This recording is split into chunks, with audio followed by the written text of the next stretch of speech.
अस्सलाम वालेकुम my YouTube family. उम्मीद है आप सब ठीक ठाक होंगे और अपने घरों में अपनी फैमिली के साथ खुश और आबाद होंगे। अल्हम्दुलिल्लाह मैं भी बिल्कुल ठीक ठाक हूँ आप लोगों की दुआओं से। और आज बहुत ही मज़ेदार साग की रेसिपी के साथ हाजिर हूँ। अगर आपने सर्दियों में साग नहीं ना खाया तो मेरे ख्याल से कुछ भी नहीं खाया। तो चलिए जी शुरू करते हैं। लेकिन उससे पहले अगर आप लोगों ने अभी तक मेरे चैनल को सब्सक्राइब नहीं किया तो फ़ौरन से जाएं और सब्सक्राइब करें और साथ लगे बेल आइकन को भी प्रेस किया करें ताकि मेरी आने वाली हर वीडियो आपको टाइम से मिल सके। तो चलें जी बिस्मिल्लाह करते हैं। मैं आपको दिखाती हूँ साग। ये देखें जी, ये है मेरे पास पीले फूलों वाला सरसों का साग। ये इसके पत्ते इस तरह के होते हैं, ठीक है। और ये है बाथू, ये देखें, ये बाथू है। और ये है पालक। अब इनकी क्वांटिटी आपको बता दूं कि मैंने लिया है 2 किलो साग, 1 किलो पालक और आधा किलो बाथू, ठीक है। यानी कि अगर आप 4 किलो साग ले रहे हैं तो 2 किलो पालक लेंगे और किलो बाथू लेंगे, ठीक है। इस क्वांटिटी से अगर आप बनाएंगे ना, इस रेशो से सारी चीज़ें लेंगे तो इंशाल्लाह आपका साग बहुत ही मज़ेदार बनेगा। तो चलिए इसको बनाना शुरू करते हैं। तो चलें जी, सबसे पहले साग बनाने का तरीका देख लेते हैं। ये देखिए, यहाँ से हम जब तोड़ेंगे ना तो ये देखिए, ये नहीं ना टूट रहा, इसका मतलब है कि ये यहाँ से सख्त है। और ये जहाँ से टूटेगा हमने वहाँ से बनाना है। ये यहाँ से इजीली टूट गया, इसको बना लेंगे। और इस तरह भी बना सकते हैं, यानी कि इसको गंदलों को, ये जो डंडल हैं इनको छील के इस तरह, ये इस तरह, ठीक है। ये भी रेडी हो गया।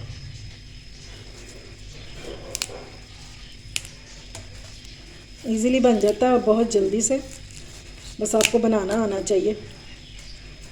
इस तरह बनाते जाएंगे और फिर इसको काट के, और इसको आपने धोना खुले पानी से है क्योंकि इसमें मिट्टी बहुत ज़्यादा होती है और सबसे ज़्यादा मिट्टी जो होती है ना वो बाथू में होती है।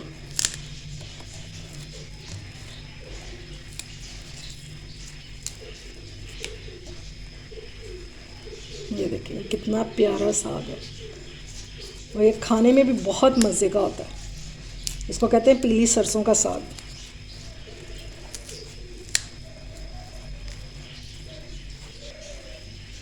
अब हम इसको बारीक बारीक सा काट लेंगे, जितना बारीक काट सकते हैं ना उतना काट लें, फिर ये जल्दी से गल जाता है।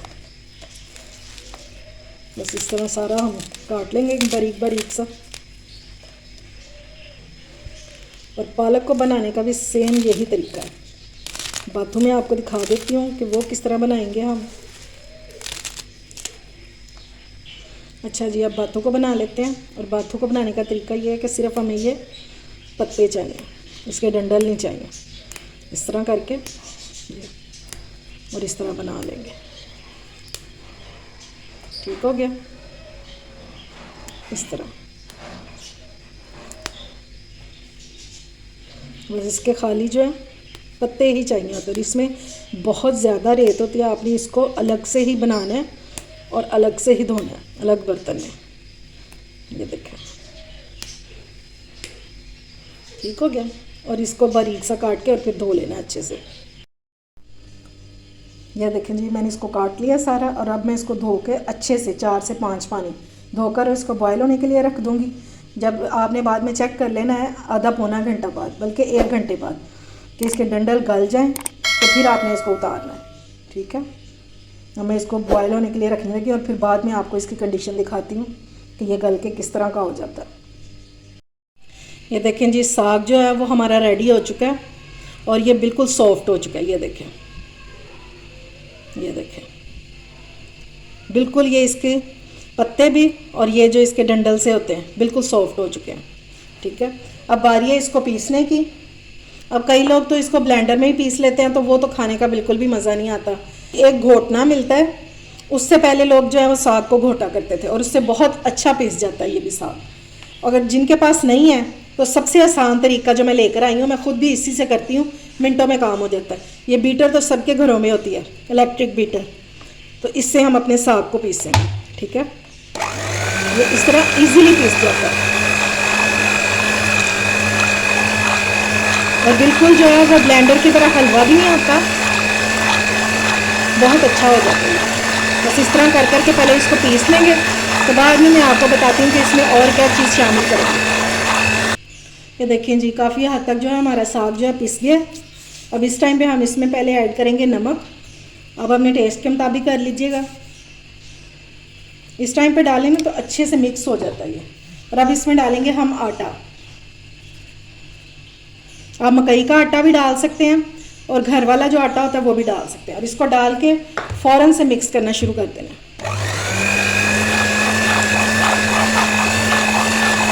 अगर आप फ़ौरन से मिक्स नहीं करेंगे तो इसमें गुठलियाँ बन जाएंगी फिर, क्योंकि साग हमारा गर्म है ना, इस वजह से।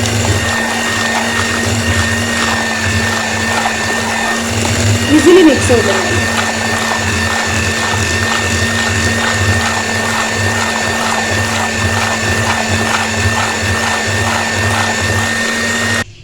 ये लें जी, साग हमारा अच्छे से पिस चुका है।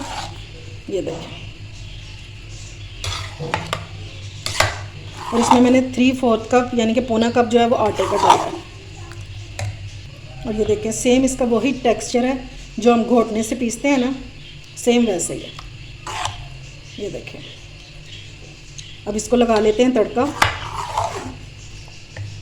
अच्छा जी, अब साग के लिए मैंने ले ली ये मिर्चें और ये हैं 15 से 20। आप अपने हिसाब से कम ज़्यादा कर सकते हैं। अब इसको डालेंगे ब्लेंडर में, थोड़ा थोड़ा सा छोटा कर देंगे और फिर इनको ब्लेंड कर लेंगे। चलें जी, ये मैंने एक प्याज ले लिया मीडियम साइज़ का। और अब हम इससे लगाएंगे तड़का साग को। इसमें डालेंगे 1/2 कप ऑयल और इसको हम थोड़ा सा फ्राई करेंगे।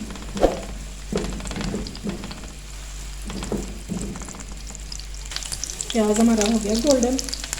अब इसमें डालेंगे अदरक लहसुन 2 टेबलस्पून। इसमें अदरक लहसुन ज़्यादा डालेंगे तो बहुत ज़बरदस्त टेस्ट आएगा इसका।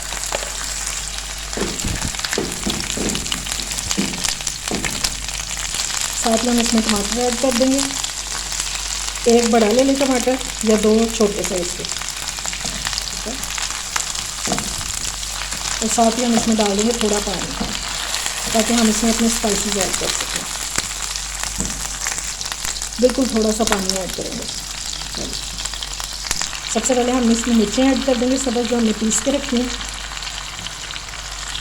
साथ ही हम इसमें डाल देंगे नमक, लेकिन थोड़ा सा ही डालेंगे क्योंकि हमने अपने साग में भी ऐड किया था पीसते हुए। बस। और 1/2 टीस्पून हम इसमें ऐड करेंगे हल्दी।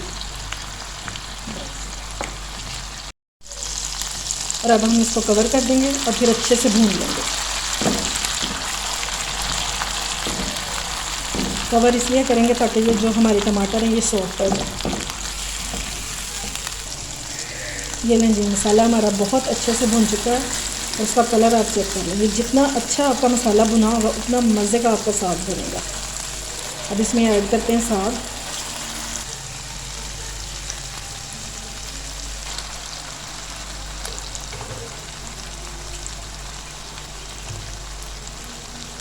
जितने साग को आप तड़का लगाना चाहते हैं उतना डाल दें इसमें।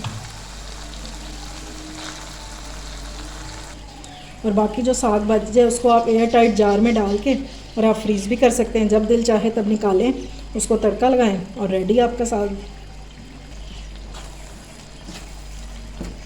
और इसको अच्छे से हम मिक्स कर लेंगे। और अब हम इसको लो फ्लेम पर भून लेंगे। इतना भूनेंगे कि इसका जो ऑयल है ना वो ऊपर आ जाए। चलें जी, अब हम साग का बघार तैयार कर लेते हैं, यानी कि तड़का। ये मैंने थोड़ा सा अदरक ले लिया और ये है देसी घी। ये 1 टेबलस्पून इसमें डाल देंगे।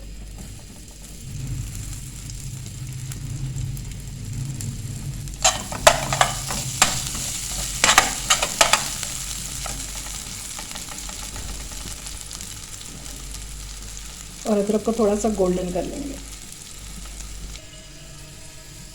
ये लेंगे, मज़ेदार सा तड़का लग गया साग को देसी घी का। माशाल्लाह से मज़ेदार सा साग जो है वो रेडी हो चुका है। और अगर आपने सर्दियों में साग नहीं ना खाया तो मेरे ख्याल से कुछ भी नहीं खाया। मेरी रेसिपी को लाजमी ट्राई करिएगा, इंशाल्लाह आपको ज़रूर पसंद आएगी। उम्मीद है आपको मेरी रेसिपी पसंद आई होगी। अगर अच्छी लगे तो फ्रेंड्स एंड फैमिली में शेयर किया करें और मेरे चैनल को सब्सक्राइब भी किया करें। अपना और अपने प्यारों का ख्याल रखें, मुझे दुआ में याद रखें। अल्लाह हाफिज़।